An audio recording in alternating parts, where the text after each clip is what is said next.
establishment that is trying to stop us is the same group responsible for our disastrous trade deals, massive illegal immigration, and economic and foreign policies that have bled our country dry.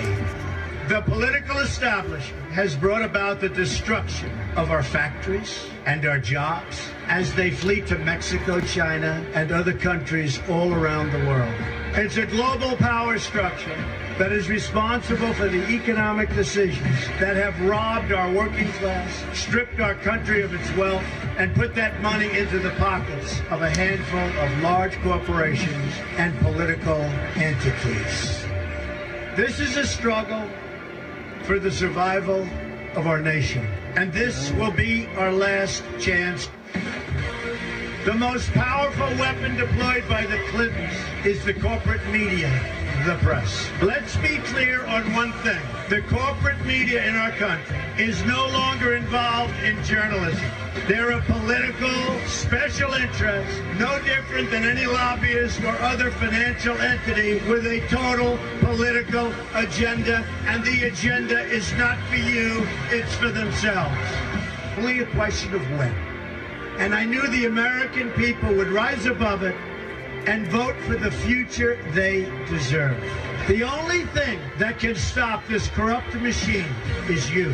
The only force strong enough to save our country is us. The only people brave enough to vote out this corrupt establishment is you, the American people. Our great civilization has come upon a moment of reckoning. I'm doing it because this country has given me so much, and I feel so strongly that it's my turn to give back to the country that I love. I'm doing this for the people and for the movement, and we will take back this country for you, and we will make America great again. He is afraid, he is nervous, he doesn't know what to do. He is trying to change the rules because he knows he is screwed.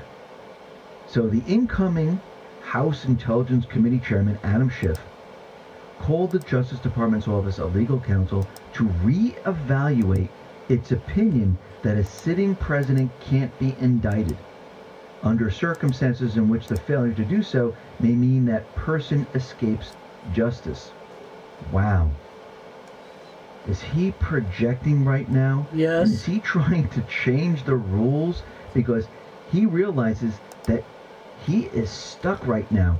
And I hate to say this, but there's nothing there that they can use to indict the president. And our analysis shows that this hybrid modeled the Global Fund in Geneva, Switzerland. That is a hugely important point. The difference between the Global Fund being a Geneva-based operation that does exactly what Mr. Doyle said, which is to take funds from one country, for whatever purpose, pharmaceuticals or tuberculosis, and to help another country. They are the facilitator, the agent. The difference is they're not subject to U.S. taxation, jurisdiction, or law.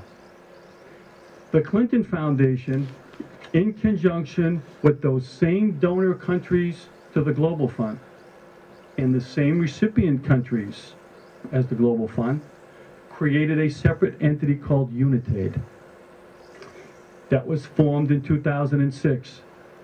Mr. Clinton and Mr. Gates, who was on the board at UNITAID, together formed with these countries this entity. The difference being that UNITAID became the single largest donor to the Clinton Foundation. Those revenues did not stay outside of the United States. They created jurisdiction and venue by flowing back into the United States, Bank of America, Boston, Massachusetts. That then becomes under the jurisdiction of the governing body, the Internal Revenue Service. At that point, they are going to be a facilitator and an agent of those money flows. The I.R.S. code could not be any more specific. You can't do that and be an exempt organization. It's okay that you do it, you just pay your taxes.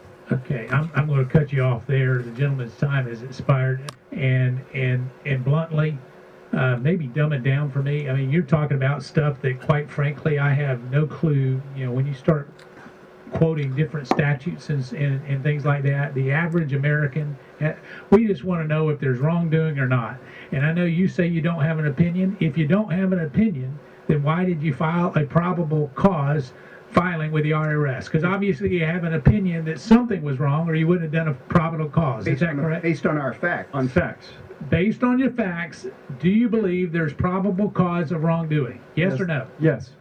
So Cohen is behind this real estate deal, and Cohen and Sater throughout the campaign maintained contact, and Sater is responsible for all of these emails to Michael Cohen about our boy getting elected because Putin himself is going to help, like completely overt, ridiculous, Russia's going to help Donald Trump get elected emails, like basically saying like I'm going to get Ivanka to go and sit in Putin's chair, like really crazy. I did a thread on it.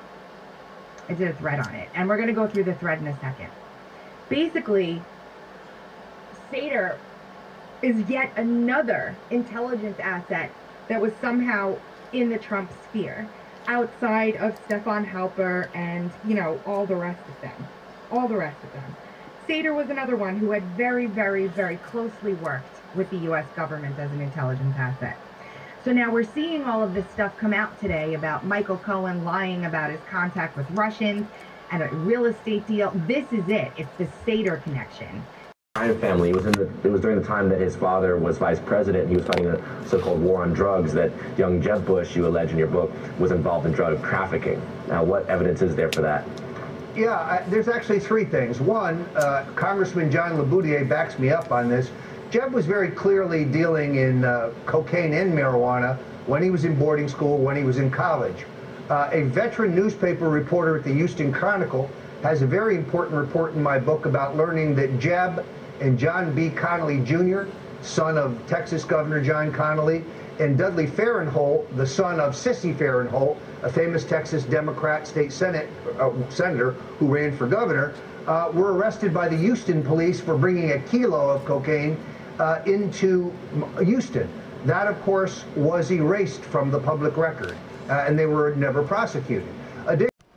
We need more Republicans. We got to get more Republicans. Because, you know, they say we have a majority. Well, one in the Senate.